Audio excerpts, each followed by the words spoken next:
about the 2 linchpins that really protect our shoulders from getting damaged when we're doing any sport, when we are living our life normally. So those 2 linchpins can be found in the very front and in the back.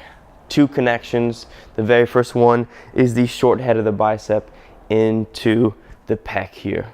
This one is super important. We have 180 degrees of rotation that we want to make sure that this specific connection can stay throughout that entire range. Now, when we talk about this, we don't talk about the flexibility, we talk about the mobility of it. The reason we use the term mobility is because it's range of motion under tension. Meaning, yes, I can take my shoulder all the way back and around, but I'm not going to be having tension anywhere here. So if at any time I am grabbing an object, pulling myself, or somebody else is pulling my arm, there is laxity within the joint. I take away laxity by creating tension, especially in these linchpins. So this very first linchpin is going to be our pec bicep connection. This one starts here. We think about doing a push-up, very pec and bicep related.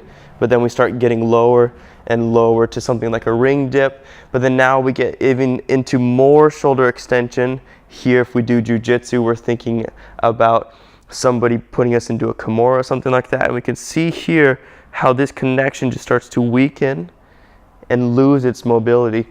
If, though, I have the ability to keep this connection strong, even in the fullest 180 degree rotation of this shoulder is going to be better protected.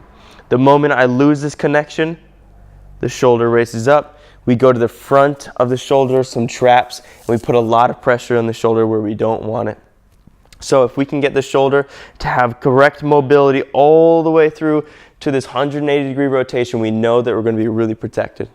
Now the very second one is going to be the opposite of this. We're talking tricep and lat here. Taking this tricep and lat all the way through another 180 degrees, but this time all the way overhead here. If I can have all of this connection very strong and secure, I can hold things overhead. I can carry things overhead. I can do correct pull-ups. Pressing things overhead becomes really sound and secure.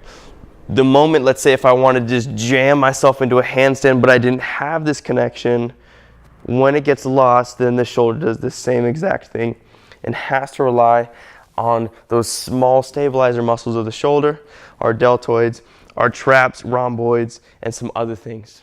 So if you are missing degrees in the front or degrees in the back, you are going to be using a lot of accessory muscles. It's going to cause a lot of pain on the upper side of our scapula here. So if you ever have these big knots from your supraspinatus and your levator that are just aching and killing, you're probably doing this throughout the day when we should be doing here. So we really want to avoid the amount of times that my shoulder does this or here to stabilize. This is a last resort and it's an explosive thing. This is a great movement, but it should not be the way that I stabilize in a push-up, in a pull-up, or in any of these things. We want to rely on here, this nice C-cup, this 2 linchpins here and here to keep the shoulder nice and protected. Make sure you got your full, again, 180 in the front, 180 in the back, and your shoulders are going to be feeling really good for the rest of your life.